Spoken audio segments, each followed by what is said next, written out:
What's up, citizens of Gotham? My name is Graham Elwood. You are watching The Political Vigilante. We are streaming live on YouTube, Facebook, rockfin.com, and people on TikTok. Hello, TikTokers. I can't show you the whole thing, TikTok, because of the way that TikTok is weird. There's this weird headspace thing right there, which I can't say I'm a fan of. I don't like that big headspace thing. Don't like it. There we go.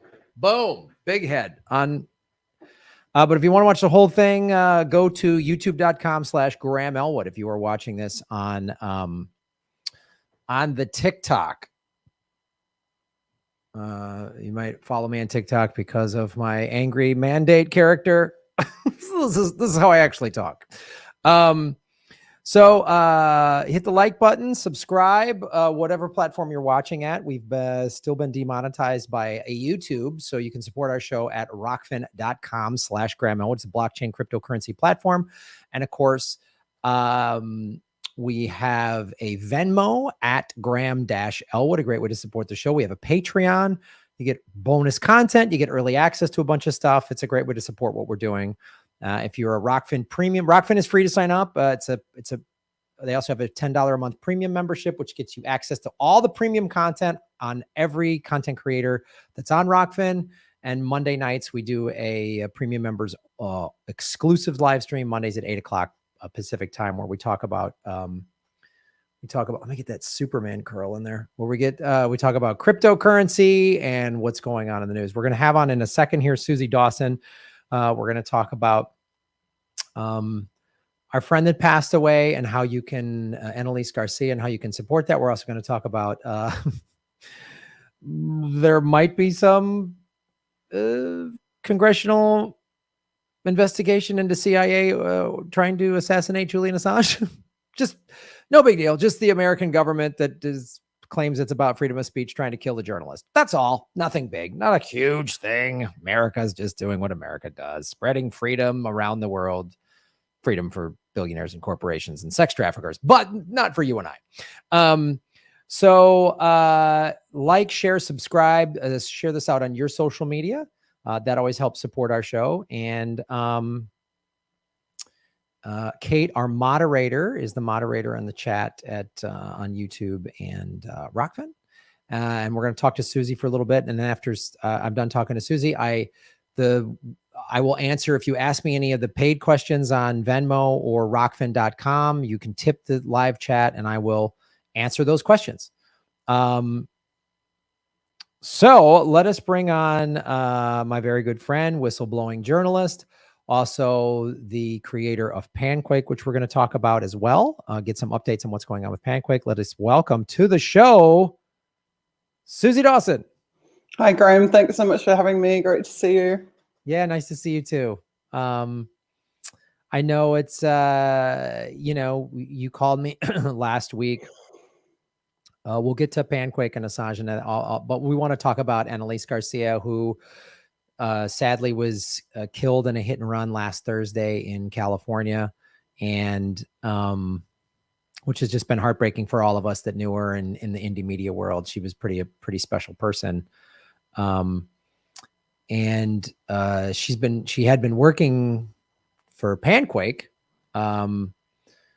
which she was great at. But you have set up a GoFundMe because why don't you explain the GoFundMe, and Kate is putting it in the chat. I'll put it up on the screen, so it's on our screen right here. How people can help support Annalise's family. Thank you so much. I really appreciate that you're promoting that. Let's start at the beginning, because it was actually you that basically introduced Annalise and I. I had seen Annalise appear with Steph Zamorano and with our very own Taylor Hudak on the Annalise show, I think back in January of this year. And I remember thinking, wow, like, who is this super talented host? Because even though she had quite a small following, it was a relatively new channel, her super bubbly, engaging personality just came through from the first viewing. And I remember thinking, I literally thought to myself, like, this girl's going to be big. Like, this girl is going to gain a really big, significant following because she's just so engaging and just so, I would say, even exuberant in the way that she approached every topic, truly engaged with the content, truly engaged with the guests. And I remember being really impressed by her as a presenter, but I just thought of her as being like a YouTuber presenter, independent media person. I hadn't thought of her in the context of a potential employee for Panquake or Talk Collaboration or anything like that, until we got to later on in the year and we started doing behind the scenes looks at Panquake for influencers. So a number of super cool friends of ours and high profile individuals and endorsers have had the opportunity now to actually get to look at Panquake, what the UI looks like, how the application functions, the capabilities of the application, and to really absorb it visually. And we invited Annalise, along with Graham Elwood, to be a part of one of those viewings. And Annalise came and she was just blown away by it. She was so enthusiastic about it, loved it, wanted it fast. And I got to talk more with her, and I got to talk about the business with her and the product and our team. And I realized this person is like really something special. And she was telling me a bit of her work history, and I realized that her work experience was perfectly in line with the types of needs that we had as an organization, and we were hiring at that time. And so I, off the cuff, offered her a job. And this is super unusual for me, to be honest with you, because I usually take like a really long period of time to like get to really know someone, get to trust someone before I would ever consider bringing them on to be a part of my team. Most of the people who work with me have worked with me for like long periods of time on multiple campaigns, multiple projects. But she was just so special, and I just recognized that in her straight away. And so I offered her the job, and I think within a week we had signed her up and contracted her to come to work for Panquake and Talk Liberation. And she just hit the ground running, Graham, like nothing I've ever seen. And I was really like just trying to give her a little bit of work and a little bit of this, a little bit of that, so she could like get accustomed to what she was doing and get to know everyone. And she would just come back to me every single day. Done that, need some more. Done that, need some more. Give me some more. I want to try this. What about this? I could help you with that. And she, like, honest to God, like, I really consciously try not to like build dependencies on people, but she was so competent. She was so engaged and just brought 100% of herself every single day into every single task. And she would constantly go above and beyond. Like, I would give her a task and she would come back with it done like better than my wildest dreams, without me having had to tell her, oh, please fix this, please improve that, please do this. She would go the extra mile always without being asked. And what she would bring back to me was spectacular. And I always used to say to the team, the thing I love the most about Annalise, like from the perspective of being her manager, the thing I love the most is I never had to like go to her. I never had to be like, I wonder what Annalise is doing, or I need to follow up on this or that, because every single day, text from Annalise, this is what I've done, this is what I'm doing, this is what I'm going to be doing. Is there anything else I can be doing? Can I help you in any other way? She was, honest to God, she was like this every single day. She's so proactive. And like I actually shared after her passing, I shared the last message I received from her and the last voice memo. The last voice memo she sent me is just her giggling. It's her infectious giggle. And if you knew anything about Annalise, like she had this laugh that you've got to hear it. If you go to Suzie 3D YouTube channel, which I barely ever post on, but I posted this little clip after she passed, and you listen to it, you can hear her laugh. And she had the type of laugh that you just can't not laugh with her. Like, it just makes everybody laugh. The way, it's not even a laugh, it's a giggle. She giggles, and it's just hilarious.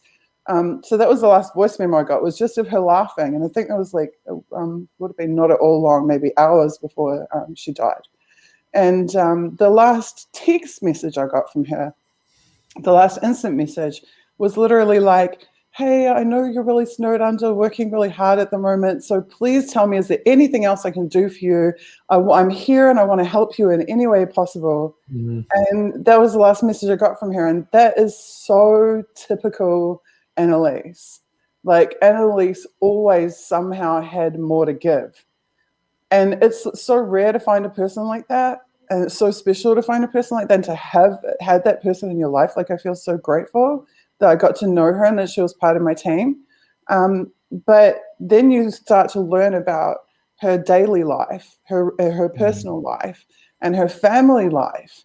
And once you learn about that, it just completely changes the dimensions, because not only was she like that with us, but she was spending every other hour of her day giving too. It turns out that Annalise was living with, she had her surviving family members are her mother and her younger sister. Her younger sister is severely autistic. She can't speak. She's nonverbal. She's been nonverbal her whole life. She can't perform basic bodily functions for herself. She needed really hands-on, full-blown caregiving on a daily basis. Annalise was her full-time caregiver for her younger sister. And her mother has had cancer and has just been going through big courses of chemotherapy. And Annalise was the caregiver for her mother. So Annalise was getting up at 7 o'clock in the morning every day, caregiving for her sister until the early afternoon while her mum worked. Then her mum would come and take over the caregiving of the sister. And in the meantime, Annalise was taking her mother to the chemo appointments and sitting through the whole chemo course with her and supporting her mother through that. And then Annalise was coming to work for Panquake every early afternoon till evening. She'd work for Panquake and for Talk Liberation. For those of you that don't know, Talk Liberation is a tech and privacy focused publication that we have. It's talkliberation.substack.com. So Annalise was relationship manager for Panquake, which meant that she used to communicate with you, Graham, and all of our endorsers and the key business relationships we had. She was the person just sending information, receiving information, helping people, facilitating the relationship between the business and the people who we are associated with. And she also, maybe 3 weeks before she passed, she became the coordinator for our digital media team that produces Talk Liberation. So she was working with video producers and graphic designers and Taylor, our show host, and our various tech support staff. And she was coordinating the entire Talk Liberation project. So actually the most recent article that we just published a few days ago on Talk Liberation was the last publication that Annalise worked on for us. But every week she oversaw that entire project. And that just goes to show, like, you know, and so I think she worked for us for about 4 months, maybe 4.5 months. And in that space of time, she took over and was not even competently, but like more than competently managing like major areas of our business. And so it was just an absolutely enormous loss. And I really appreciate you raising the GoFundMe. Sean O'Brien, our Chief Security Officer, actually got together with Annalise's family, helped them to set that up, passed it over to them so they manage it, and they receive 100% of the funds from that GoFundMe. And so we have been trying to do as much as we can. We actually, after she passed, we cancelled all of our messaging on Panquake. I don't know if you noticed on the timelines, but we just pulled all of our promotional content and we just replaced it 100% with promotional content about Annalise and supporting her family, because we don't feel right trying to sell a software product while they're suffering. And so we're really trying to raise those funds to support her family. Her family were completely reliant upon Annalise's income for medical expenses, living expenses, vehicle payment expenses, all sorts of expenses. She was their sole provider, and this has totally financially devastated them. And obviously we're doing everything we can to support them in all ways. But of course, we ourselves are reliant upon donations as well. So we're a crowd-funded project, a crowdsourced project. We don't have commercial backing, or we're not backed by corporations or governments or security agencies like many other major social media platforms are. So we're doing absolutely everything we can, but ultimately it's the wider community that we need to pull together to help to support this family. And my last message too on this front is please don't forget them week by week. It's really easy to like hear that Annalise passed last Thursday and to like do something on Friday, Saturday or Sunday and then feel like we've done something. But this family is going to experience the loss every single day for weeks and months to come and years to come. And so I really want to push that support campaign for her long into the future until we know that that family is stabilized. Yeah, and that's a great point. And I don't, this is just a question that, I don't know if it can even be answered today, but just something to consider. I just popped into my head. Annalie's show was on Rockfin, so she was getting paid in their Ray token. So I don't know if Sean or someone has reached out to Rockfin, and I could help facilitate that to make sure that the crypto payments that she was getting and probably will continue to get are going to the family, which my guess is they wouldn't, the mom probably doesn't even know how to like convert Ray to Ethereum to cash and all that whole process. So that might be something we could try to figure out on how to get that taken care of. I don't know. Maybe it's a conversation for you and I and Sean to have with Martin from Rockfin at a later time to figure out, because that, is assuming is a potential. I mean, she's got content up there that people on Rockfin can tip anytime, day or night, 24/7. So that is something to maybe think about, because I just thought like there's like actually that's a revenue stream that I appreciate you raising that, because I actually hadn't thought that far. So I really appreciate you raising that, and I'll pass it on to Sean and see what the two of you can organize. Sure. Yeah. I mean, I've got, I know Martin, the head of and I let Martin know that Annalise had passed, and he was, obviously very sad about it. So I don't know what internal conversations they've had over there, but I like and trust Martin very, very much. And we can have a conversation to figure out, I don't know how that would work in terms of the, whatever, she had a wallet set up, I'm assuming. I don't know. We'll have to figure out all the specifics on that. But since this isn't going to, this financial crisis with her mom and sister isn't going to go away anytime soon, we can take the time it's going to take to figure that out. Cool. So I appreciate any help with that. Yeah. And I know her family, I should just say her family have been so grateful, and they've expressed over and over again how much it means to them that people are stepping up as a community and supporting them. It's just, I think for them, it's like a gift from the heavens, because and I mean, this is the fruits of Annalise, all the good deeds that she did in this world while she was here. The support that she's now receiving is a direct result of that. So, this really is, it's Annalise that is bringing this about. But her family are so grateful and so thankful. Yeah, she's a very special person. I had her on this show. I think I was on her show. She did my game show. She was always bright, fun, energy. She was, the first time I met her in person was literally last month. She came to Ron Placone and I's show at Flappers in Burbank. She was in the front row, big smile on her face. We met her afterwards. Ron and I both posted the picture of the three of us after the show.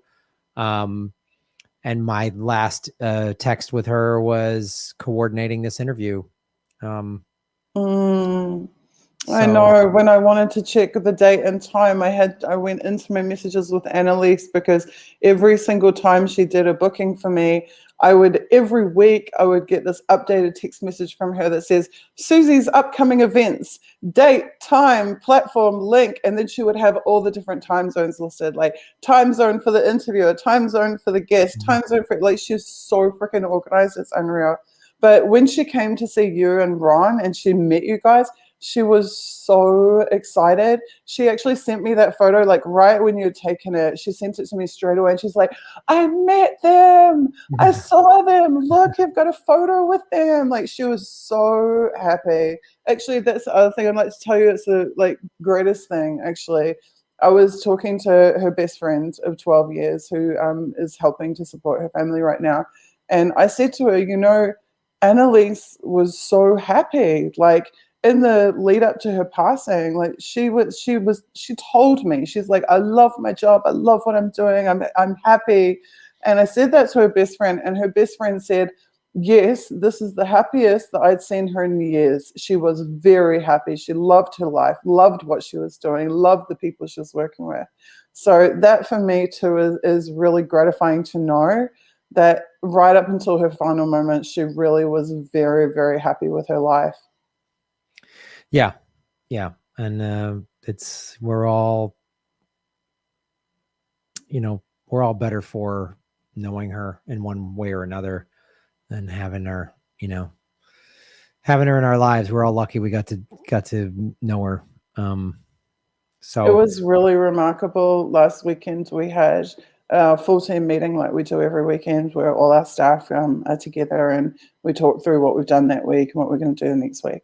And this meeting, we just cancelled everything and we just all talked about Annalise together. And every single member of our team was sobbing. All of the women, all of the men, all of us were just sobbing because she's such an enormous loss. And to have one employee touch every single member of an organization to that extent that they're all just devastated, again, really says so much about how she was able to create authentic connections with everybody that she communicated with, and how she was able to have an impact on everybody that she communicated with and worked with. And to be honest, we all cried for days. I'm all cried out. I cried from Friday through Sunday nonstop. And I guess that all we really can do is take action to support those who are left behind. And so that's why donating to that GoFundMe, you really are helping to transform this situation for that family. Yeah, that's great. So folks, you can see it right on the screen there on the YouTube and the Rockfin. That's a great way to help out. And we'll have that for a while. Okay. So, hello everybody. My name is Graham Elwood. I'm here with Suzie Dawson, and do you want to discuss like what's going on with Panquake right now, or you just want to keep that on the back burner for now? I'm happy to talk about Panquake. It's funny because like when I made the decision to pull all of the Panquake content and just do 100% Annalise, I can kind of feel her up there going, "What are you doing, Suzie? Like, I want this project to be successful. What are you doing?" But at the same time, I'm yelling back, "No, this is about you. Damn it. This time is about you." But yes, I mean, actually another big independent media person said to me, Annalise was all in on Panquake. And I said, yeah, because Annalise has seen Panquake. I think it's quite difficult for a lot of people in the public.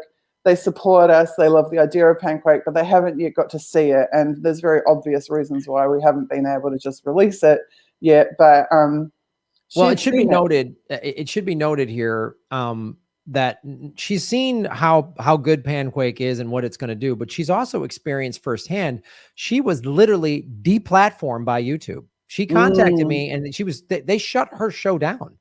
And getting her on Rockfin was like important because they had completely shut her down. She had nothing. I mean, just like they just shut, and her show wasn't even. She didn't have like hundreds of thousands of followers. So I'm like, wow, just the potential of her becoming a threat. They're not even going to risk it. And so she saw how big tech can just pull the plug on you. I mean, I've been demonetized, but they haven't deplatformed me. I mean, we're talking right now on YouTube. And so she saw not only how big tech can just come in and just go, boom, you're done. And then firsthand then knew the value of why Panquake was so important. I mean, she, watched all of us and watched a lot of our shows on indie media and all that, but also saw her own show, her own voice get just like shut down by big tech. And I think there was, I'm sure, I mean, I had talked to her a little bit. I'm sure that was a big part of her fueling her, like, we got to get Panquake up and running. We got to get this thing done because people like me are, and all these other shows that have either been deplatformed or at least demonetized. It's the time is now for Panquake. Can I read her words about Panquake? Sure. Every month, at the end of every month, we do a delivery meeting, public delivery meeting, so people can know what we've achieved that month and what the next steps are. And at each of those meetings, one of our staff members gives a testimonial about what they're seeing happening and how they feel about the project and the product and what they want the audience to know, what they want the community to know. And a few months ago, Annalise was the person who gave the testimony for that month. And I feel like it's so much more powerful to hear her words see her perspective and why she was, as the other media person noted, all in on Panquake. I'll just read it for you. This is what she wrote. I remember when I first got to see Panquake behind the scenes. It immediately hit me that it was going to revolutionize the entire social media space as we know it. When I was offered a position as Panquake's relationship manager, I knew right away that it was an opportunity to be on the ground floor of something transformational that will have a massive industry impact. And here we go. She now says exactly what you're just noting. As a content creator that's felt the wrath of big tech through censorship, shadow banning, and shady algorithms, I know that if I want to fix the problem, I must become part of the solution. Now I spend my days working to expand Panquake's reach, endorses, relationships, and media appearances like this one, with the understanding that I am a small part of helping put the power back in the hands of you, the user. From having no ads to no collecting or selling of user data to no censorship to absolute control over what content you see in your timeline. Compassionate accounts and complete transparency through the blockchain. The reasons for choosing Panquake are crystal clear. Freedom of speech is one of the most consequential rights a human being can have. And with all of the censorship seen from big tech, mainstream media, and corporate interests, it's no wonder the people are ready for change. If you believe in a better tomorrow, a world where freedom of speech is not crushed by a nameless, faceless oligarch, then it's time for you to get involved just like I did and become part of the solution with us. It's time to make social media what it was always meant to be from the beginning, a place to express yourself freely and connect with others around the globe. Go to panquake.com today and support us to help build a better tomorrow. Si se puede. I think it's terrible Spanish pronunciation on my part, but of course, Annalise was Cuban, and Annalise spoke Spanish, and she actually helped us a bit actually with our Spanish translations too on Talk Liberation. Wow, those are powerful words, and that's what it was all about. That's why working for Panquake for her was not just a job. It was really more of a mission, because we all, any content creator, we all understand how important Panquake truly is. So anybody who's just kind of tuning in for the first time to my show and maybe might not be aware, we've been talking about Panquake on this show since I think January is the first time you were on the show, and we've had others to discuss it. Give everybody just a quick background what Panquake is. Obviously, we're all aware of big tech shadow banning people, throttling, flat out deplatforming, demonetizing, and how big tech can basically kind of pick and choose whatever and it is. The internet is sort of the last bastion of freedom of speech, and they are, they're stifling it. I mean, we've seen, even just this, Facebook whistleblower, I think she's sort of part of the problem a little bit, but I'm glad she's come forward to a little bit, but she just came out and explained how Facebook targets people and stirs up trouble and, targets children and this and that. So give everybody just a quick backdrop on what Panquake is going to do, and then we can get into the specifics of where it's at right now in its development.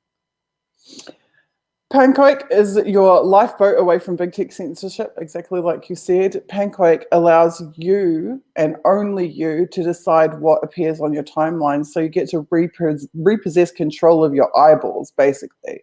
Because what big tech is doing is they're controlling what information you see, and they're controlling your ability to circulate information. So they're interfering on information coming into you, and they're interfering on information going out.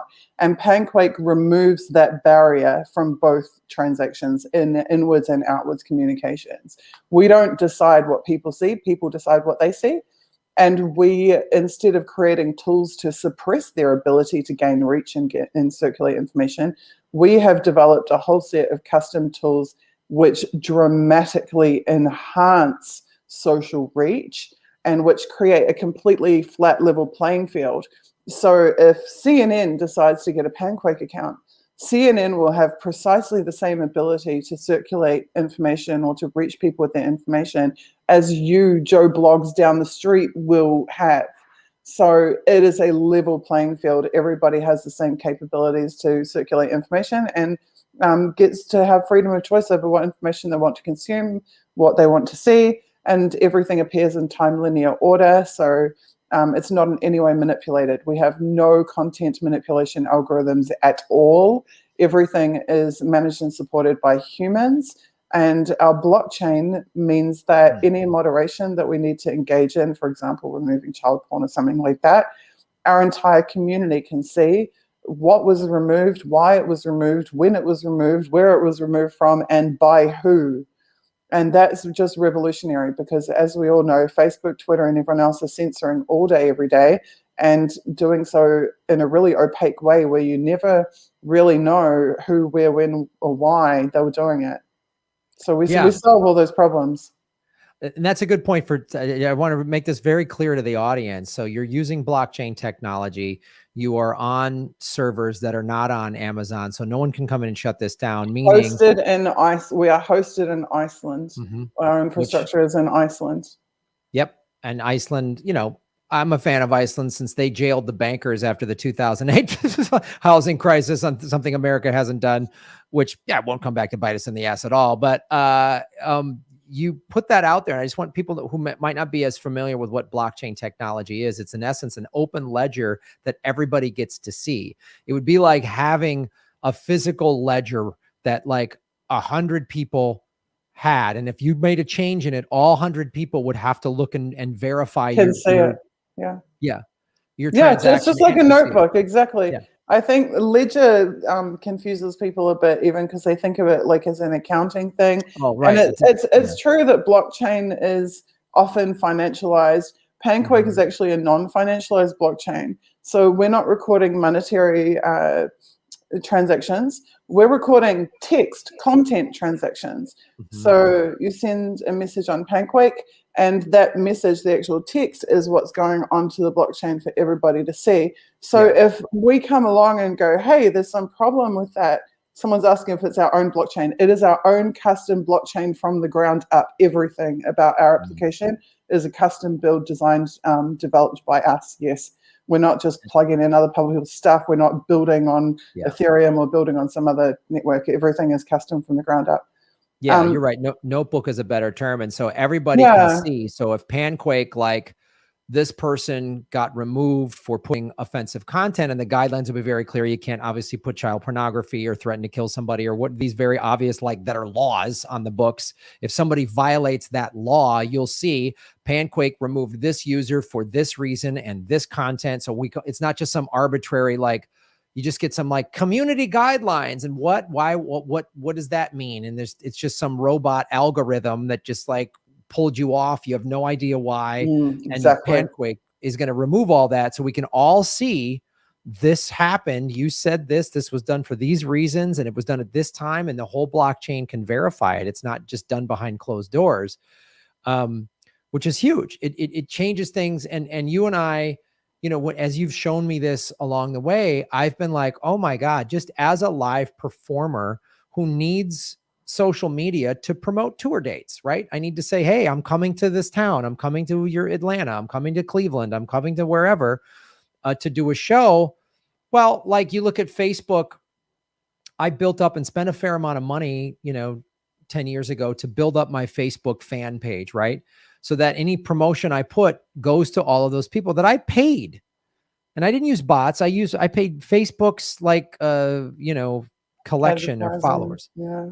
And now when I post something on Facebook, my Facebook fan page, I have to pay to boost it. So these 10,000 people that I acquired that want to hear from me, that want to follow me, that want to know when I'm coming to their city to perform, I have to pay again to do it. It's like Ron Placonius is the best example. It's like you signed up for a Rolling Stone subscription and you want the physical Rolling Stone magazine delivered to your house because you're a fan of Rolling Stone. You want to hear what Rolling Stone has to tell you.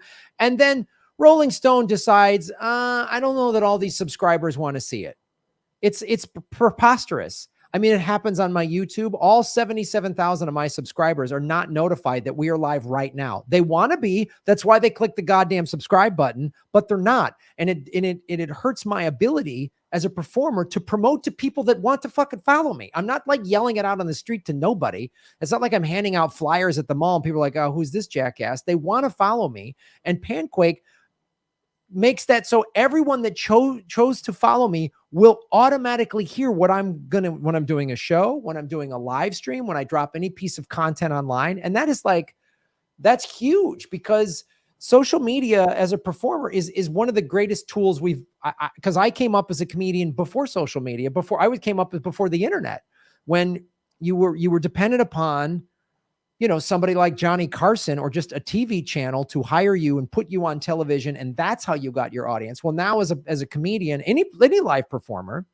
you can go out and bust your ass and put out content and acquire followers on any of these social media platforms. And then you have direct access to your fan base, but the big tech companies still come in and throttle that shit. And Panquake's going to take that all the way. I went on a little bit of a tirade because it makes me so goddamn mad, but I'm sorry. It's one of the reasons why I'm so in love with Panquake. I think I'm so in love with Panquake, 50% because it's going to change the future of communication, and 50% because of all the people who are involved. And the people who are involved are so special. And every single one of them, their heart is in this 100%. And they go the extra mile because of it.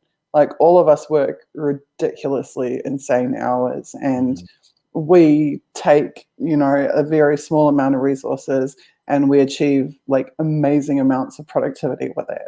Like, our budget is less than 10% of what any commercial company would require to achieve the development progress that we've achieved. So just because the second part of your earlier question was where we're up to with the build. We actually had an enormous breakthrough last month.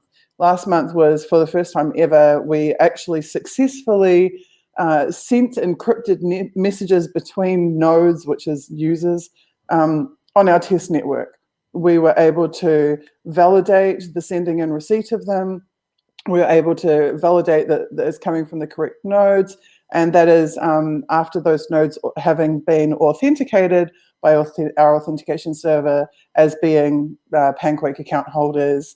So the actual core function of the network is there. You can sign up for an account, you can become a registered user, you can send messages between nodes. Those messages are encrypted, and then we can cryptographically verify that that is an authentic message between exactly the users who it's supposed to be visible to. So that was huge. That was absolutely fantastic for us. And bearing in mind that 9 months ago, we were just an idea that we said, hey, public, we've got an idea. Are you interested in this idea? Should we do something about this idea?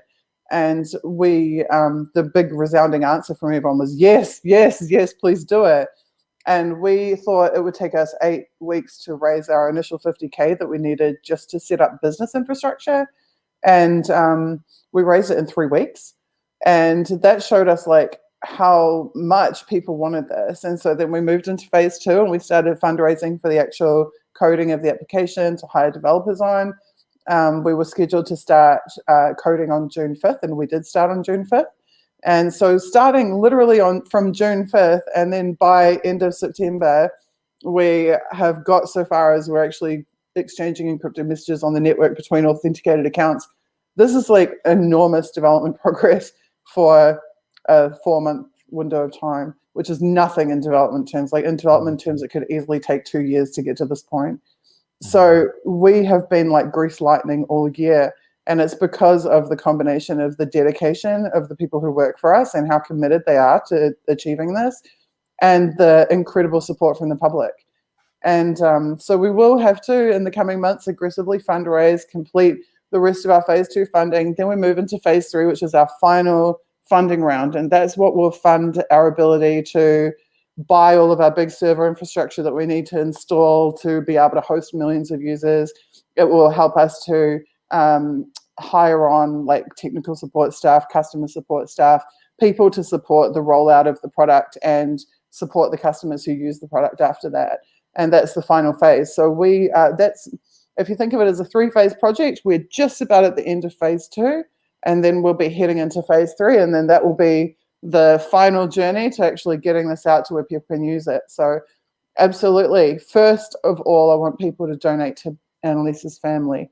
Second of all, I'd like people to donate to Panquake. And if you go to panquake.com and hit the donate button, you can do that. Also, even if you can't afford to donate, and even if you don't have a dollar to your name, sharing really does help an enormous amount, just raising awareness, because we don't have a corporate marketing campaign. We don't have advertising managers. We don't have any of that stuff. This has all been word of mouth. We've got over 3,000, I think 3,100 something people have donated to us completely from word of mouth. All of our support base has been from word of mouth. Yes, we've been beavering away, Zach Curtis. That's absolutely fair to say. Definitely. And so I also want you to know that if you go to talkliberation.com, you can sign up for our newsletter, which is all about big tech, privacy, law, security, all that type of stuff. And you can do that for free. Or you can pay the $5 a month for a subscription, and that $5 a month gets funneled straight back into the Panquake build. So all of the money that we earn from Talk Liberation, we add on to our donation totals on Panquake. So if you want to support Panquake on an ongoing basis, you can do that and get amazing written and video content just by signing up at talkliberation.com. Yeah, so it should be known, folks. You can go to panquake.com to support Kate. If you could put that up in the chat, that'd be fantastic. And then I like saying this as well. It's that, and then also Talk Liberation to sign up for. I'm putting that on the screen. These are all the free ways. I understand there's people out there who money is tight. The pandemic's been tough on a lot of people. So if money's tight, there's all these free ways, like signing up for Talk Liberation, all these things, these little, just following Panquake on Twitter, all these little things add up. These analytics really do add up. And so there's a lot of things you can do. Don't feel bad if money's tight at all. I get it. I've been there myself. So there's all these free ways to help support the show, support Panquake. That's what you should do, folks. Go to panquake.com to help support what Suzie Dawson and everybody over at panquake.com are doing. Hello, everybody. My name is Graham Elwood. You are watching The Political Vigilante. I am here with Suzie Dawson. We were just talking about panquake.com and which you can go there and sign up and everything. And if you're watching, please hit the like button, subscribe, and whatever platform you're doing. There's a lot of great ways to support what we're doing here. And I wanted to talk to you because obviously we met because you were doing these Julian Assange live streams. You're a big advocate for freedom of speech and Julian Assange specifically, and WikiLeaks, which is one of the reasons you've started Panquake, is because you've seen how big tech and has been working hand in glove with the intelligence community. It's data collection, it's control, and all these other things. So I wanted to talk to you a little bit about these. Well, it's revelations for people that aren't paying attention. You and I, we all knew the CIA has been trying to kill Julian Assange. It's not like news for us, but to see like the mainstream media go, oh, shocking revelation. That actually, I was like, wow, I didn't realize they were actually going to talk about this. There's even talk. It sounds like maybe even Congress is going to have hearings on was the CIA doing this, because the CIA is basically a rogue organization, and they have been since its inception after World War II. And they can do whatever they want. They get whatever budget. Their budget isn't even on the books. When we talk about the bloated American war budget, the CIA's budget isn't even on that. Like, they get to do whatever they want. So I really wanted to, talk with you about how you see this, the corporate media putting out that the CIA tried to wanted to kill him, and that there might be a hearing. How do you see all this playing out with you have years of experience of tracking the intelligence community. You did your 1 versus 5 Eyes campaign. You are watching what is happening and is continuing to happen to Julian Assange very closely. How do you like, what is this? How did this happen? Like, what's going on? Like, anytime there's something like kind of seems like it's good news with regards, I'm always like, what's the trick here? Are they, I don't trust these people at all. So how do you see all this playing out right now? So I think there's a lot of political positioning going on. I think it's pretty like convenient for Biden administration officials to be able to go Trump bad, Pompeo bad, Trump CIA bad, Biden CIA good. That's pretty much my interpretation of it. Certainly, Julian's life was at risk long before Trump or Pompeo were around. That said, what Trump and Pompeo did to Julian was absolutely disgusting and immoral and probably illegal. Though I'm not a legal expert, but I would imagine that plotting to assassinate a journalist in a Western country is probably not above board at all. Feels like it doesn't jive with freedom of press and freedom of speech. I don't know. I'm not. I'll tell you what, it jibes with the friggin' Trump's first trip to stroke the orb in Saudi Arabia. Yeah. Yeah. Right. I mean, it's very Jamal Khashoggi of him, isn't it? Yeah. So just goes to show that Pompeo and Trump's ethical standard was about the same as Saudi Arabia. Well, I mean, yeah, I mean, you bring up great points too. And this is sort of ridiculous, always blaming the other party or the last administration. Like, oh, Pompeo and Trump tried to have Assange killed. Gee, who was really went after him and put him in jail? Oh, or Barack Obama. That's right. That's, you know, whose like vice president was who? Oh, that was Biden. And what was Biden on mainstream media saying?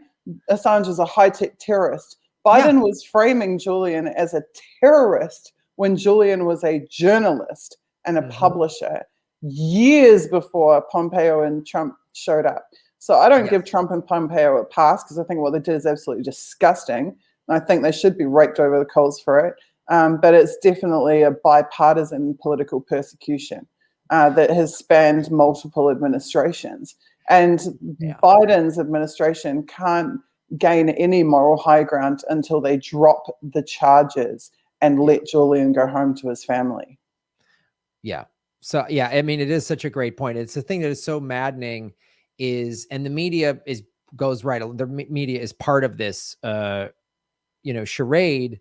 Yeah. Like you say, we should be highly critical of Pompeo, who flat out said he lied. We should be, and Trump, we should be highly critical of, Gina Haspel, that was the first female head of the CIA, who was in favor of torture. But so is everybody. But then we can't, it's always this, everything in our media and in our ridiculous, two-party system, which is designed to keep Americans divided, distracted, and afraid, is like, when a Democrat does something awful, Fox comes down hard on them, but turns a blind eye to what the awful Republicans did. And when a Republican does something awful, CNN and MSNBC come down hard on the Republican, but then turn a blind eye to all the Democrats that did the same awful shit. It's just like, and it shows you the thing that Assange has been very, and WikiLeaks were on the forefront of showing that this two-party thing is it's just theatrics. It's professional wrestling, and what was really, who's really in charge. I mean, Assange said it about Afghanistan. This isn't about freedom or getting the Taliban or protecting women. It's about just keeping the never-ending war machine going. And Afghanistan and Assange are basically very similar in the sense that you had 4 presidents from 2 political parties spend trillions of dollars to keep this war in Afghanistan going. Like you said, like we've had presidents from both political parties target, try to kill, try to silence, smear, jail Julian Assange. And we're supposed to think that one party's better than the other with regards to this. It's a joke. I mean, it's literally like swapping out drug cartels and saying, well, this drug cartel only sold to some children and this cartel, like, it's just like, it is just a political football that is just they're like competing mafia families. I've said that all along. That was exactly what I said about the 2016 election. I keep getting asked, which side is better or like a lesser of two evils, and I said, like, as far as I'm concerned, this is the Trump mafia family against the Clinton mafia family. Which mafia family would you like to pick? That's that obvious to me. And I go, and this is not unique to America either. This is true of every government in the world, even the ones where you're taught, oh, this is a great leader and a revolutionary leader and a blah, blah, blah, blah, blah. These governments operate like mafias. They all do. You challenge a government in any country, you're going to end up on the shit list very fast. Maybe Iceland is the You know, maybe Iceland is different. I don't know. It's a tiny miniature population. It's in the middle of nowhere. And yeah, they did jail some bankers. But 99% of countries, if you challenge power, if you challenge the powerful, you are going to be persecuted, whether or not CNN will admit that it's happening. Yeah, it's absolutely correct. And the U.S. State Department gives these veiled threats or sometimes just outright threats to countries that don't play ball. I mean, you know, if you're a country that goes, you know, gets off the petrodollar, you forget it. You are getting one between the eyes. And they, you know, they use the media, just the way the mob just goes like, oh, be a real That's the shame if thing. you, yeah, like you might fall Exactly. down a flight of stairs. You know, You interfere with the mafia's income. What happens? oh, Right? you get taken out. You get, Exactly. You interfere with the warmonger's income. What happens? you get You taken know, out. and as you said, Julian hit the nail on the head. Afghanistan was about kaching. It was kaching to the tune of literally trillions of dollars. And they are going to hold tight to their ability to generate that kaching for as long as they possibly can, and to hell with anyone who gets in the way. And Julian absolutely got in the way.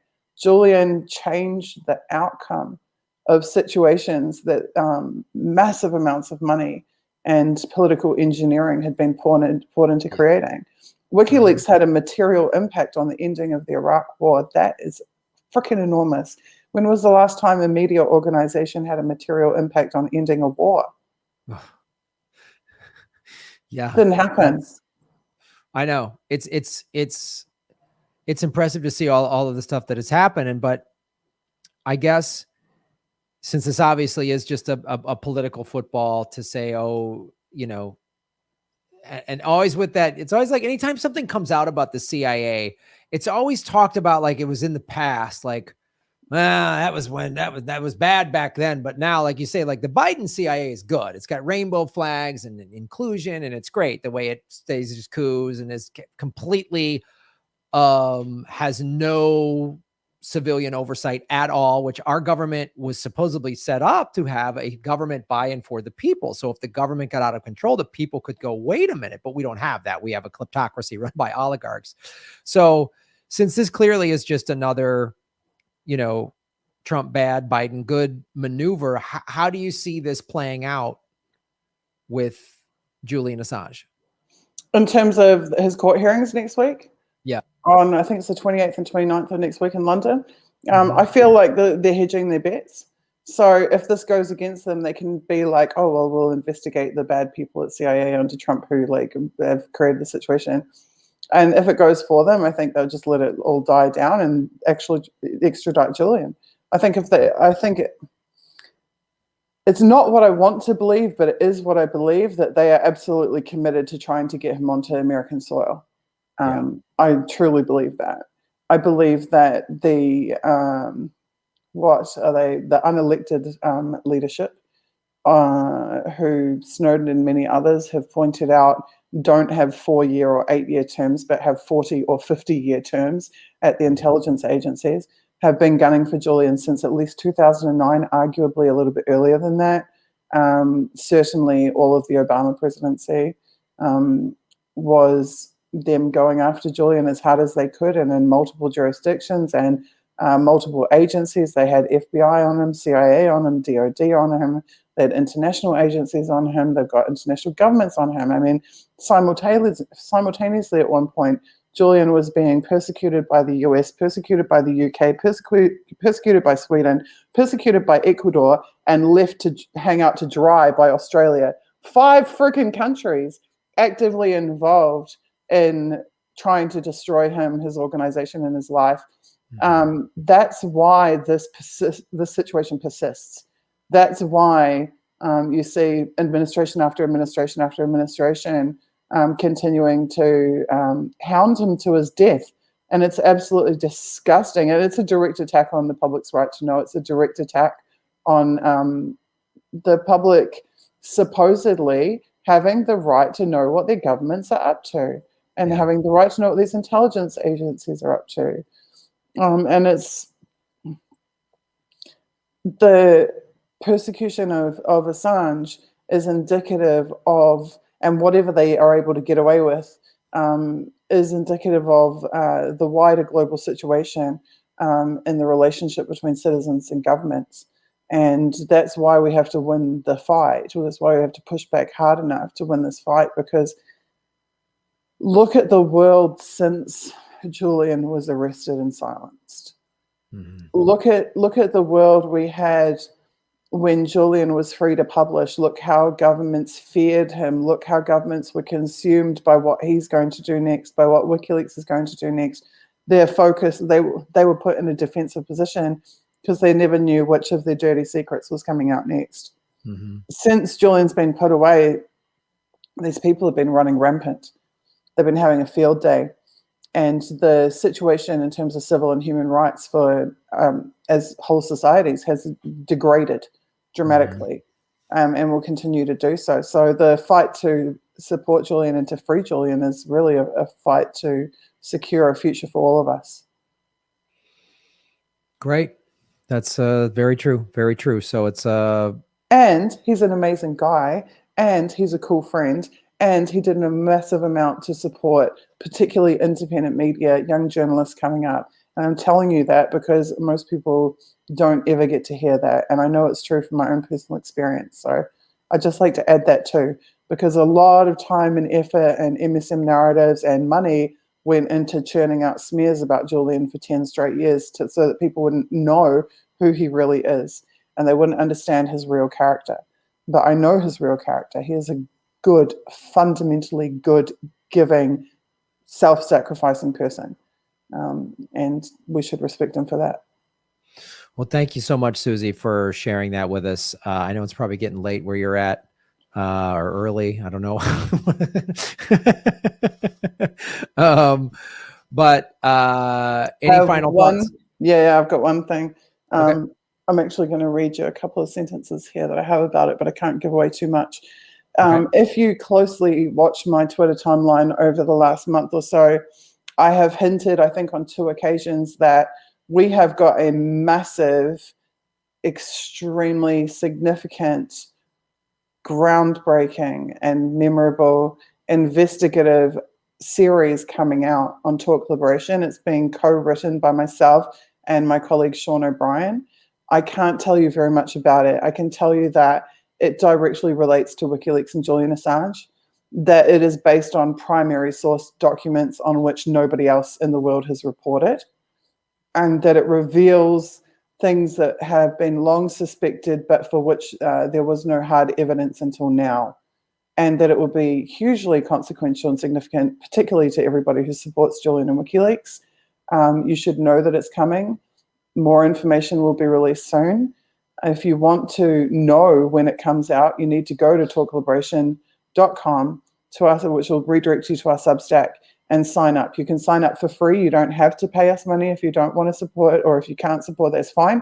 But just do the free subscription, stick your email address in, and you'll get emailed when that is released. Keep an eye on my Twitter. We will be announcing the campaign and hashtag around the releasing of these investigative pieces. The little piece I was going to read you is that from ex-CIA Director Mike Pompeo overtly threatening WikiLeaks in an official CIA capacity in 2017 to the UC Global scandal unveiling extensive physical surveillance at the Ecuadorian embassy, the US government versus Julian Assange saga continues. Talk Liberation, our publication, have obtained unique data sets that will further advance public understanding and insight into the activities of those seeking the destruction of Assange and WikiLeaks. And once again, we don't have a PR team, we don't have an advertising agency. This is all word of mouth. So if that is something you want to know about, and if that's something of significance to you, spread the word. Go tell everybody that this is coming. And I'm making you thirsty. That's funny. An enormous amount of work and sacrifice has gone into producing this series because it's historically important and it's significant to all of us. So all we're asking is that you sign up and read it. That's it, and that you tell people that it's coming. I deeply appreciate that. And thank you. Yes, that is it. talkliberation.substack.com. I'll put that on the screen right now. talkliberation.substack.com. Yeah, sign up, folks. And that'll give me another excuse to come back on Graham's show. Yes, any excuse to come on my show. You're always welcome on the show, Suzie. It's always great to see you. And tell everybody working over at Panquake that very much appreciate the work that they're doing, and also taking the time to tell us how valuable Annalise Garcia was. So and to help and give and just set up the GoFundMe to help her family. It's all very much appreciated by everybody. So thank you for your support, and thank you. I know you were absolutely gutted as well to hear about Annalise, and I know she loved you so much, and you brought a lot of joy to her. So I will try not to cry, but thank you, Graham. I'm really grateful to have had those shared experiences with you and her. Yeah, she was wonderful. And thank you, everyone who's watching and paying attention and giving of yourselves too. Thank you so much. Appreciate it. All right, Suzie, say hi to everyone back there, and we'll talk soon. Okay. Night, everyone. Right. Bye-bye. Suzie Dawson, ladies and gentlemen, really cool that all of you have supported what's going on with Annalise's family and everything at Talk Liberation. So I will now go to the at Rockfin. There's still people watching over on the TikTok. Hello, TikTok. Hello, free Graham from YouTube censorship. Yeah, that's absolutely correct. And I will put this is Annalise's info on Rockfin. We are at 153 likes. Hit the like button, ladies and gentlemen. Let me go over to rockfin.com. You can support the show the way Matt S. has just done by going to rockfin.com/Graham Elwood. Matt, boom, shave your knuckles for justice. Thank you for supporting the show. It's hurtful to hear about someone with so much motivation and promise lose a life, but uplifting to hear her praises sang on your show. Yeah, it's awful. What happened to Annalise is just heartbreaking, especially she was so great and so positive and busted her ass so hard for Panquake. It is. Yeah, it's awful. But like Suzie saying, the silver lining is kind of everybody in the community coming together to help her out is really important. So I'm glad. And Kate put in the chat on Rockfin, want to see Annalise Garcia being hilarious on Graham's show. Here's your appearance on Anything Can Happen. You want to she played against Krish Mohan. It's on Rockfin. You want to see that infectious laugh and energy. She just laughs and giggles through the whole show. It was just a blast to do that show with her. Krish is also a very funny lefty comedian, and just having the two of them on the show is just super fun. I don't even think they knew each other, but they just played really well off each other. And so please watch that, and just see how much of a fun, exciting person she was. With a really big heart.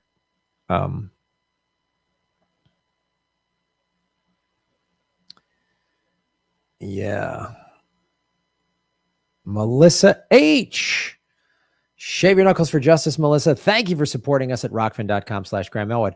One of the worst things about Trump being president was watching Dems and some who called themselves the left fall in love with the FBI. Oh, I know.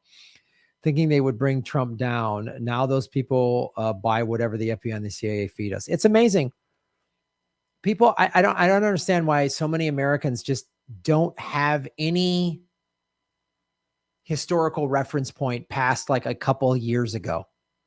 Like, it's just mind-boggling. Like the reverence for Obama and George Bush, the good old days of those guys just being nice and polite war criminals. Like I always just said, Trump was just the most vulgar version of what presidents had been doing for decades. I guess Americans want to live. I mean, America is a scam, right? America is this myth. Oh, it's all about freedom and equality. No, it was born out of genocide and slavery and imperialism. And everything is a scam. America is a scam. It's not, it's out of check capitalism. We don't have representative democracy. but Americans still want to believe. So people are still drinking the Kool-Aid that America's great. It's not perfect, but like people who have been totally screwed over by capitalism still defend it. Like lost their jobs, in debt because of healthcare, healthcare costs. And they're like, oh, no, socialism. I don't want that here. It's like, oh, you guys, you socialists don't know anything. I'll argue that with you. I'll debate you. It's like, we should have free healthcare in the richest country in the history of the world. We should have free healthcare. I mean, I just talked to someone on social media who was like disappointed because Ron and I had to cancel our tour in October. And they were like, yeah, I'd love to come visit, but I'm getting surgery and I'm poor because of medical debt. Medical debt? That doesn't happen in like 30, so all these countries in Western Europe and the UK and New Zealand and Australia and Canada. It's mind-boggling to me. There's like student loan debt. Like, huh? What? You have to pay $300-400 a month to pay off your student loans, and other countries are just like, what? And here we accept it. And when it's like, no, that should be free. It's like, oh, you're going to ruin it. You're going to ruin America. America, the only thing that would get ruined is billionaires' ability to extract more wealth from more Americans. Look what just happened the last goddamn year and a half. Wall Street has had record profits. Record profits. All these companies, Walmart, Amazon, record profit. Billionaires increase their wealth. The single greatest upward transference of wealth in the history of the world just happened. There's Americans out there facing foreclosure. There's Americans out there, who have stacked up debt, PPP loans, whatever, just to barely get through. There's businesses have gone under. Drive through any city in America, you're going to see two things. And these two things, there's more of these now than there were before the pandemic, but they were there before. You're going to see two things in America, way more than before. Closed businesses, homeless. Boy, that capitalism sure is great. Sure is great. It's just unbelievable, man. MHC must have change. Shave your knuckles for justice. Thank you for supporting it at rockfin.com/Graham Elwood. It is free to sign up.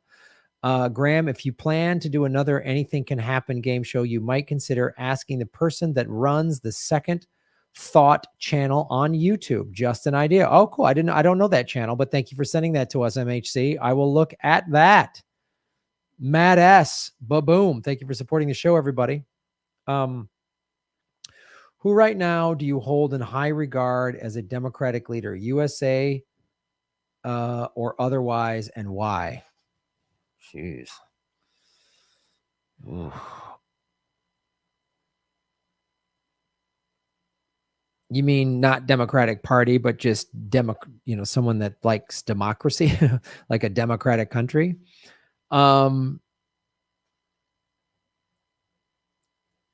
There's not a lot of like bold Democrat like leaders out there that I know of. They're all like neoliberals, like Tony Blair, Boris Johnson, Scott Morrison. They're all just like, I mean, I don't see a lot of like, oh, this is a really great leader. I'm not seeing a lot of that. I'm just not. I can't. I don't have an answer for you right now. Maybe there's somebody I'm missing. I mean, I see people like Kashwama Sawant, who's on the Seattle City Council, which is great, but she doesn't have that much sway. I wish she was like the governor or, mayor of Seattle or governor of Washington or something like that. I wish there was more people like her on every city council. But yeah, that's a bummer. There's not like, oh, this person's maybe I'm missing. I don't know. Maybe there's some names in the chat people might throw up there, but I don't have any like, oh yeah, there's great leaders. I just don't see it. The leadership of the world is pretty either, if they're not just outright like fascists, neo-fascists or right-wing nationalists. I mean, you've got awful leaders like Bolsonaro and Modi. They're just horrible fucking human beings that don't care that their citizens are dying. Then you've just got the greedy neoliberals that only care about, the money and whatever big corporate donors they have, Macron, these jagbags. Like I'm not seeing anybody out there that's like, man, they're really fighting for the people. I just don't see it. It's not there that I can tell.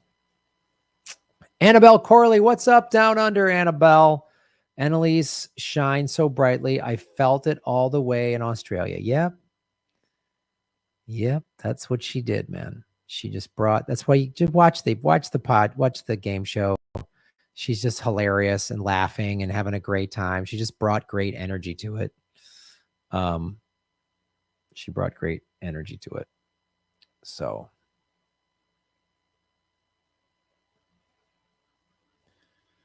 The mayor of Buffalo. All right.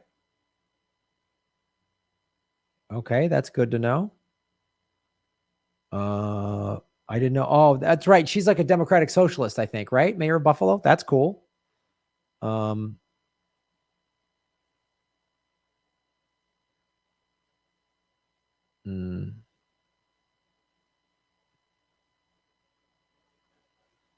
Yeah. The Squad and Bernie are all commies. No, they're not commies. Well, Bernie is like, the ALC and the Squad are all like, they're basically becoming corporate Democrats. I mean, Bernie is now an independent. He runs, as he ran for president, he ran for as a Democrat, but he's an independent. I don't know. I guess he's sort of a Democratic socialist. They kind of say that they are, but they at every turn they acquiesce to corporate Democrats. So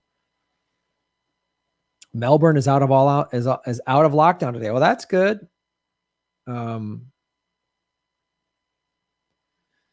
Yeah.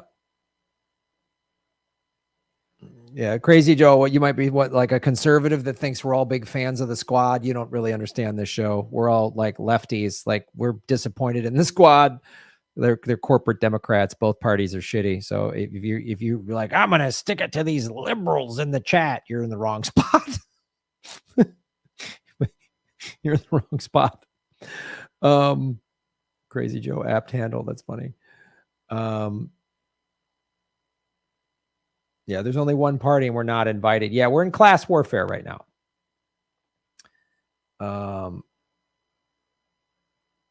India Walton, socialist candidate for mayor and Democratic primary winner. Oh, okay, this is India Walton. This is in Buffalo.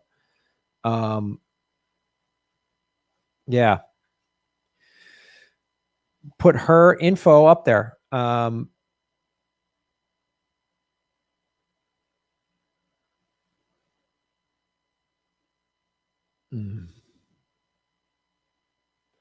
I supported Sanders in the last two presidential election, and he disappointed me. Oh, same here, to say the least.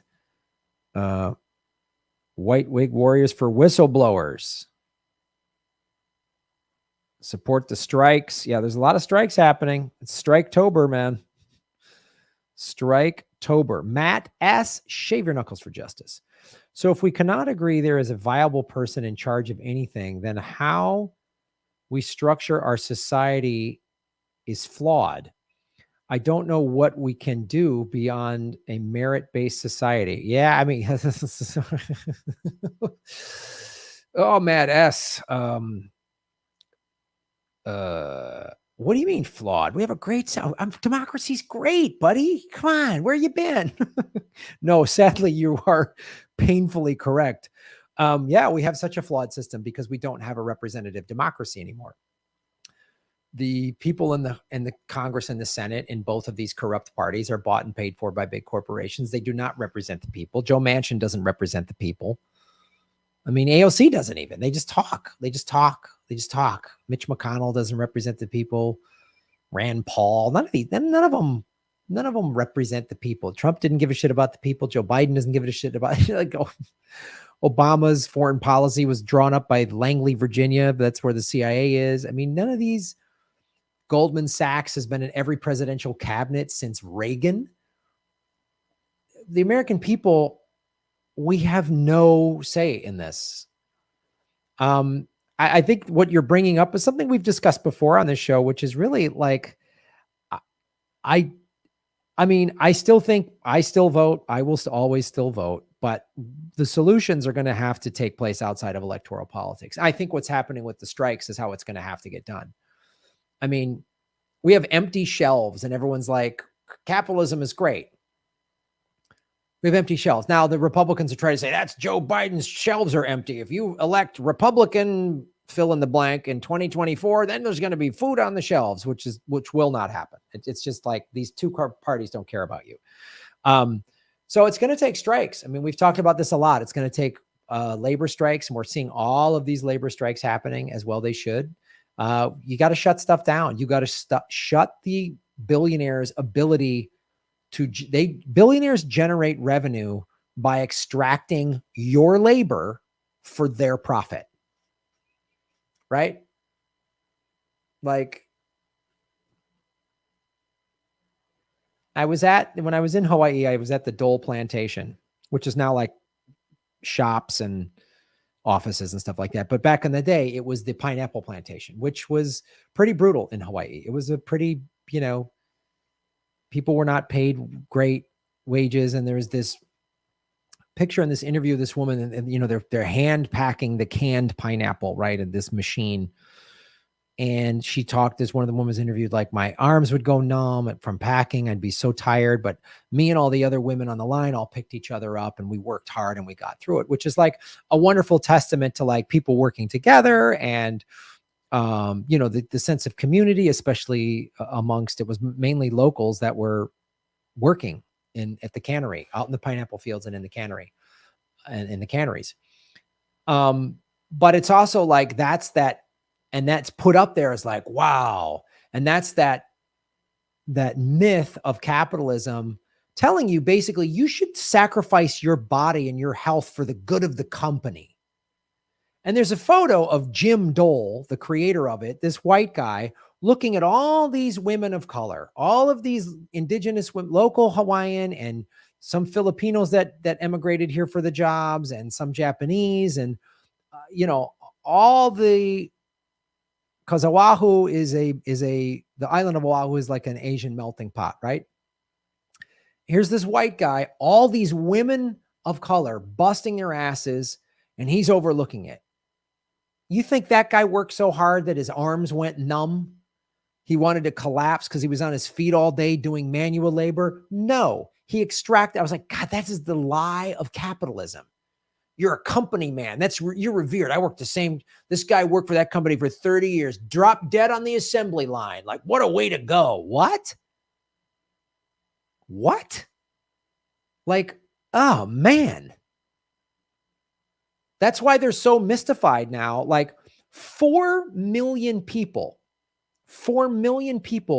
quit their jobs in August. Like, everybody thought, oh, everyone's going to go back to work. We're opening up. We're going back to work. People don't want to go back to work. There's a lot of reasons, some of which are, they were making $15 an hour with unemployment benefits. They were making more with unemployment than they were working. And they're like, a lot of people are like, I don't want to go back to some crappy job. So they're trying something else. They're trying to be entrepreneurs and start their own business or whatever. They're like, I don't want to go back and work in some shitty job for shitty wages. And you're seeing like McDonald's is like raising, like, you can work here for $20 an hour. I heard Max Kaiser was talking about this. A McDonald's near him, they're saying $21 an hour. McDonald's, which was fighting against the increase in the minimum wage. So, that's where labor has the power. McDonald's should unionize, but walk off the job. There were strikes. We talked about the strikes. Some certain McDonald's locations were going on strike. What if every McDonald's went on strike worldwide? And people are just like, done. I don't want to do these crappy jobs. That's what it's going to take. I don't think it's going to take electoral politics. I just don't see it happening unless like the People's Party or other independent and third party candidates really start getting elected. That could help. But the stranglehold of these two political parties is so bad. And Americans have been so duped into thinking that this party is better than that party. If we can just get that person out of there, then we'll be like Americans, either red state or blue staters, keep drinking that Kool-Aid, keep thinking that. It's amazing to watch. You know, when Trump was in there, all the liberals were just got to get Trump out of there and then things will be better. And now all the conservatives are just like, oh, got to get Biden. And once Biden's gone, then gas will be $2 a gallon again. No, it's not. We've been printing trillions of dollars. Things are already in, inflation is happening. We have this backup at every port in America, in the world, really, but specific to America. We have out this backup and like, I don't know when people are going to wake up to that. I just don't. I don't understand. It's not going to happen through electoral politics, and it won't. You cannot reform the Democratic Party or Republican Party from within. You just can't. It's impossible. And if you think that you can, you're deluding yourself. So, yeah. Matt S. Shave your knuckles with justice, Matt. Thank you for supporting our show. I guess what I'm hinting is a lot of folks on the left rely on government to help them, and the right does not. I'm way oversimplifying, but this is where I have problems with the left, buddy. I see that. Yeah, they are relying. Well, there's a lot of people on the right that rely on the government. They just don't admit it or realize it. Everybody has to rely on the government a little bit. A lot of stimulus money went into red states. So if that's what you're hinting at as the, but what is my question is back at you then, the libertarian, and again, we're oversimplifying here, the libertarian mentality of no government intervention, pull yourself up by your bootstraps. How do you do that if there's not a lot of good jobs? I mean, is the white collar conservative worker who lost their job going to go to McDonald's? Are they going to do that? Maybe some will, maybe some won't. But I mean, part of the reason we have a looming eviction and foreclosure crisis is because the government didn't give us enough money during a pandemic. I talked about this numerous times. You're going to shut down the economy. You're going to say no one can work. Everyone's got to stay home because we have a once in 100-year pandemic. And then we're going to give you some unemployment benefits, make it really hard to get, some stimulus and all this stuff, but it's not enough. We didn't just pay people's rent, which is what the government should have done. We didn't just, because we have a for-profit healthcare system, we didn't make testing for COVID. This is the thing that's rarely talked about. Everyone wants to argue about the vaccine, but if we had free, readily available testing, like they have in all these European countries that have gotten through it, one of the things they've done, and some people say, yeah, they don't have mandates in that country because they're not fascist like America. Well, they were able to not have vaccine mandates because they said, okay, you have to prove a negative test, but tests are readily available. You want to get a test in America right now? It's going to cost you money, at least $40, $50. There's not a lot of free testing. In these European countries, they had testing like any store. You could just buy a 20, 30 teachers were given all these tests. That's how they were able to open the schools. The teachers were able to test themselves and the students, with tests that didn't involve like sticking a pipe cleaner up your nose. So again, that's the failure of capitalism. For-profit healthcare, testing should have been free and you could get tests anywhere. Right now, you should be able to just walk to the nearest anywhere, get a free test, have the results. I'm negative. Great. You can come in the store. You can get on the plane. You can go into the nightclub. You can go to the restaurant. We're good. We're good. I have no problem with that. But we don't have that kind of access to testing. So if you really want to have no government, people rely on the government. The left relies on the government. And yes, you admitted to that being an oversimplification. Do you not call the police? Do you not call the fire department? Do you not have street cleaning? That's relying on the government. Do you collect your own trash? You don't pay for trash collection. You take it down to the dump. You clean your own streets. You maintain your own parks. Do you maintain your own parks? Do you fund your own library? No.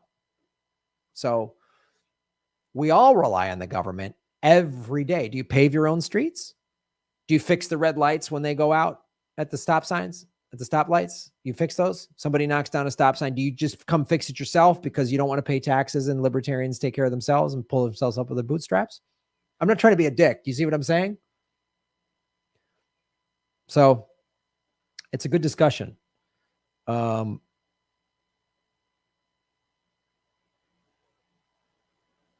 think you can argue those saying fuck it to low wages and becoming entrepreneurs is the American capitalist spirit. Good point.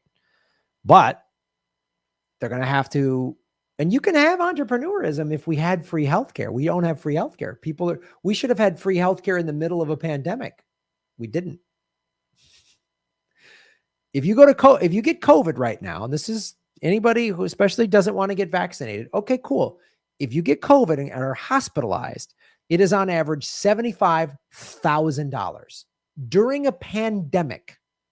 We should have been given free healthcare. We weren't. They were never going to give it to us. Neither party. Not Trump didn't. He could have. Executive order. Trump and Biden, each one of them could have gone by executive order. We're in the middle of a crisis. Sign it. Free healthcare. Nope. You're having a hard time paying your bills because your job got shut down because of the pandemic, and you also have a government-backed student loan. Student debt forgiveness. Don't have to pay that.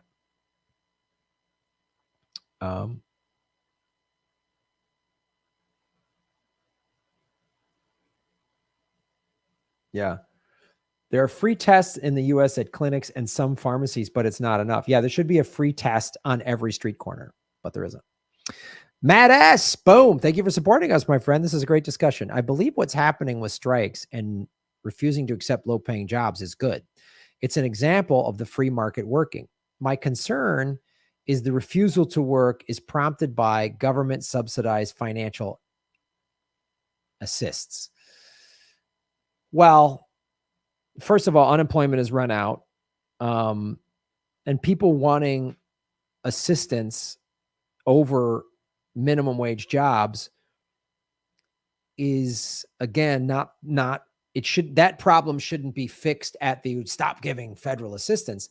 Minimum wage was set up by FDR to give, literally his quote is like high school. I'm paraphrasing, but it was set up for high school kids to get a job to transition to learn what it's like to get in the workforce. It was a minimum wage so you couldn't exploit child labor. Because we've shipped out all the manufacturing jobs, thank you to the neoliberal globalists and all of the corporations that shipped away good manufacturing jobs, which helped build the middle class in America. You could have a good job without a college degree. You could get a good job at a factory, work your way up. It was union. You had health benefits. You had a pension. You could raise your family up in class and work. I mean, like Detroit is a prime example of this, right? And it's other cities like that, manufacturing cities, Cleveland, Chicago, Pittsburgh, Philly, all these manufacturing hubs that then those jobs got shipped out because the corporate owners wanted to make more profits.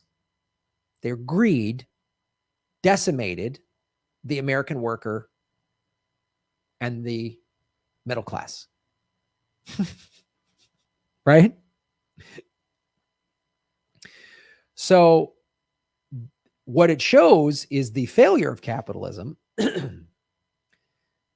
that there are not enough good paying jobs. It was just free market, right? But that's the myth that that Wall Street and the CEOs tell us. Well, I mean, you want this shirt to cost $100, $200. That's what would happen if we paid union wages. That's what it would happen if you didn't cut your bloated CEO salary. The average CEO in America makes just under $17 million a year. We could get that number down to like $1,700,000, which is still fantastic wages. You're living in just absolute opulence even 500 grand a year is a fantastic, you can really have a comfortable life. You can have a nice car, nice house. You can go on nice vacations. You're never going to go hungry. You can always have nice shoes. Well, and your employees can also have good wages. But if you want to make 17 million, you got to pay your employees slave wages. Good discussion, my friend. There is no anything can happen tonight. We will do that next week. Melissa H., shave your knuckles for justice. People who work for minimum wage and only get 40 hours a week are already on government assistance. Yeah, I know. There's a lot of people making a full-time wage. There is not one single state in America where if you work 40 hours a week at minimum wage, you can afford the cost of living there. Not one, not one. Those people need government assistance, some of them. It's not that they're lazy. It's not that they don't want to work. It's that the system is so broken that minimum wage, they can't afford a one-bedroom apartment on minimum wage. So then they need government assistance. And the conservatives or whatever, libertarians say, those lefties want government assistance. No, those lefties are just working class people that have jobs and it's not enough to pay the bills. They have to get food stamps because their minimum wage job can't afford to feed a family. Because minimum wage was never designed to feed a family. It was for high school kids. That's the problem. Mad ass again, ba-boom. You always entertain my thoughts on contrary points of view. Always appreciate it. I thank you. And dude, I always say this to you. You don't come in with a combative, fighty, Graham, you freaking all caps, screaming, I'm stupid, I disagree. You bring up a different point of view in a very constructive way so that we can have a really good discussion or even debate. And that, I appreciate that. And I always say, mad ass, look to how he constructs his questions.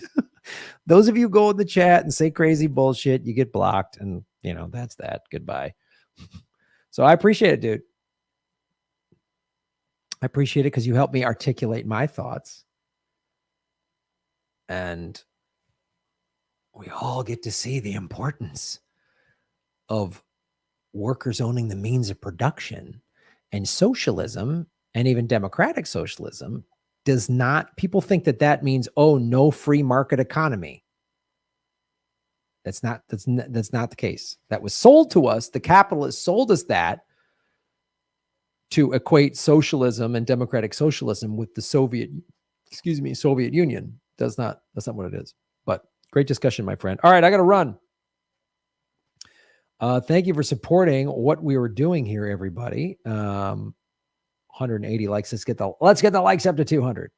And thanks, everybody. And we are growing on Rockfin. Rockfin, we are just under 40,000. We're at 39,400 some followers on Rockfin. So sign up to Rockfin for free. Let's get to 40,000.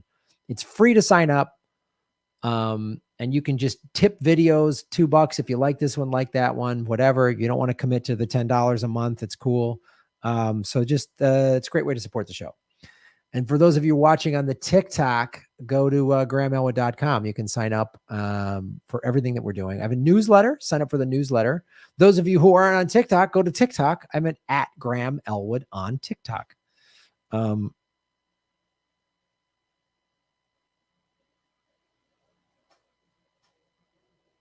To see the state of the world and not believe in evil is absurd as well. Well, it's true. I was watching some HBO show where they talk about, do you believe in God? Yeah, I believe in God. Well, then do you also believe in the devil? And it's like, oh, wait a minute. I'm not a Christian. I was raised Catholic and not a Catholic, but I do believe in like some type of God or higher power. So if I believe in that, then it is possible to believe that there is some sort of like evil entity out there, evil force. And when you study the Epstein stuff, boy, is that easy to believe. Holy shit. I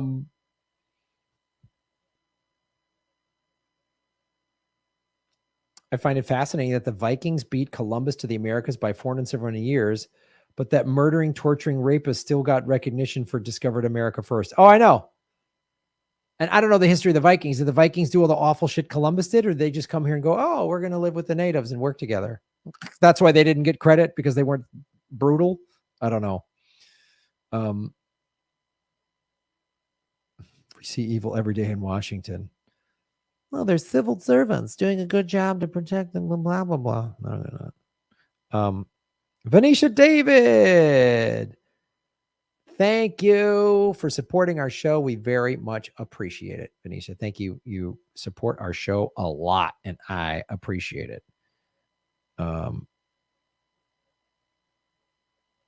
Yeah, what is being scrolled below are all of the people that are on, all of the like lefties that are on Rockfin. So if you subscribe to the Rockfin Premium, you get all of those people below's premium content for only $10 a month. And many of you were on Patreon and you've come over to Rockfin, and in your like exit survey, you say you pick the reason why you left. So somebody just invited me to go live with them together on TikTok. I appreciate that invite, new TikTok friend, but I've been going live for almost 2 hours and I got to go. I'm going to sing a karaoke song, which is how we end every live stream. So if you're watching on YouTube, I cannot sing on YouTube because I get a copyright thing. So go on over to rockfin.com/Graham Elwood and sign up, and we'll do a karaoke song. Yes, I did get the white wig I sent you. I'm sorry. I get a lot of stuff sent to me. But I'm worried about wearing it because it might seem like it's a joke or something like that, and people won't take the Assange thing seriously. I understand the intent of the wig, and I think that's an awesome. And you don't have to put it twice, once in regular and once in all caps. You don't need to do that. I'm reading it right now. But yeah, I don't want people to think if I'm a comedian and I wear wigs on this show, I do all these characters and stuff that I'm wearing that. I wouldn't want it to be taken the wrong way. Because it might be seemed more comically, and I don't want it to be like comedically looking at what's happening. I don't want people to think like I'm making light of what's happening to Julian Assange, if that makes sense. I love the intent of it, and everybody, we're all Julian Assange. I think it's a great intent, but so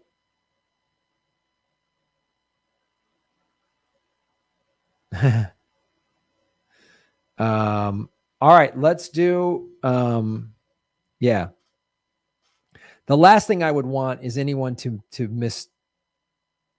misconstrue my stance on Assange, like, oh, I'm just making fun of, haha, this guy's in prison, I'm dressing, you know what I mean? I wouldn't want the wig to come across when I'm a guy wearing a wig, it's comedic. Any wig I wear looks funny. So I don't want it to be looked at that. I don't know that if I do it, everyone will. But I appreciate the intent, Monica. All right, folks, we're going over to rockfin.com. We'll still be live on the TikTok. So check that out. All right, everybody on YouTube, thank you for coming on YouTube. You can email YouTube if I don't know how you, and say, especially on Twitter or something, saying, hey, YouTube, you need to remonetize Graham Elwood, because it's been 9 months. It's preposterous that I'm helping them. They're putting ads on my goddamn videos. So skip the ads when you watch me on YouTube. They're putting ads on my videos, my content, making money from it, but I can't. Man, they can eat it. All right, YouTubers, thank you so much. We will join us over at Rockfin. Shave your knuckles for justice. You are making Gotham great again. Follow the money, connect the dots, get the truth. Ba-boom, YouTube. Ba-pow, ba-bam, ba-boom.